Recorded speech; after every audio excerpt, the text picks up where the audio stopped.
अनन्याश्चिन्तयन्तो मां ये जना पर्युपासते तेषां नित्याभियुक्तानां योगक्षेमं वहाम्यहम्। श्रीमद् भगवद गीता के 9वें अध्याय का यह श्लोक संख्या 22 कहता है कि जो पूरी तरह से केवल मुझ पर निर्भर हैं, यानी कि प्रभु पर निर्भर हैं, प्रभु उनकी देखभाल करते हैं। यह एक बहुत ही महत्वपूर्ण श्लोक है, क्योंकि हम सभी के लिए यह मानना कठिन है कि अगर हम पूरी तरह से प्रभु पर निर्भर हैं, तो वे हमारी देखभाल करेंगे। यहाँ श्रीमद् भगवद गीता के इस श्लोक के बारे में एक छोटी सी कहानी है। एक गांव में एक गरीब ब्राह्मण रहता था। वह भगवान श्री कृष्ण का बहुत बड़ा भक्त था और प्रतिदिन भगवद गीता का पाठ करता था।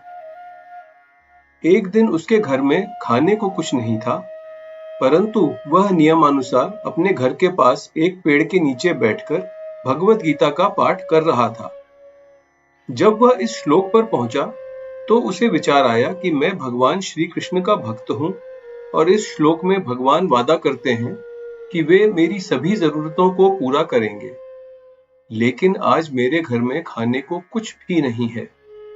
यह सोचते हुए उसने श्लोक पर एक लाल निशान लगाया। उसी समय एक छोटा बच्चा उसके घर पर बहुत सारी खाद्य सामग्री लेकर आया। उसने ब्राह्मण की पत्नी से कहा कि ब्राह्मण ने उसके घर खाने का सामान भेजा है। बच्चे के सिर पर चोट का निशान था, जिससे खून बह रहा था। जब ब्राह्मण की पत्नी ने उससे घाव के बारे में पूछा, तो बच्चे ने उत्तर दिया, कृपया अपने पति से इस घाव के बारे में पूछें। भगवद गीता का पठन समाप्त करने के बाद जब ब्राह्मण अपने घर लौटा, तो उसने देखा कि उसका घर सभी प्रकार के खाद्य के सामान से भरा हुआ है। वह बहुत हैरान हुआ। पूछने पर उसकी पत्नी ने उत्तर दिया, आप भूल रहे हैं क्या? आप ही ने तो यह भोजन एक छोटे बच्चे के हाथ भेजा है। ब्राह्मण ने कहा कि उसके पास पैसे नहीं थे, इसलिए वह कोई सामान नहीं भेज सकता था। ब्राह्मण ने अपनी पत्नी से बच्चे का वर्णन करने को कहा। उसकी पत्नी ने जवाब दिया कि बच्चा बहुत सुंदर था, लेकिन उसके माथे पर घाव था जहां से खून निकल रहा था। उसने ब्राह्मण को यह भी बताया कि बच्चे ने कहा था कि घाव का रहस्य स्वयं ब्राह्मण के पास है।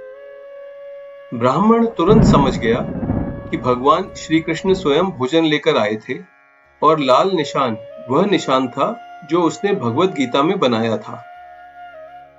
उसे विश्वास नहीं हो रहा था कि प्रभु इतने दयालु हैं, और उसने और उसकी पत्नी ने प्रभु से प्रार्थना की और क्षमा मांगी।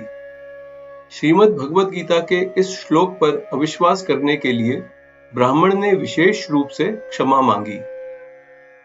यह श्लोक हमें सिखाता है कि यदि हम प्रभु में पूर्ण विश्वास रखते हैं, तो वह हमारी सभी जरूरतों को पूरा करते हैं।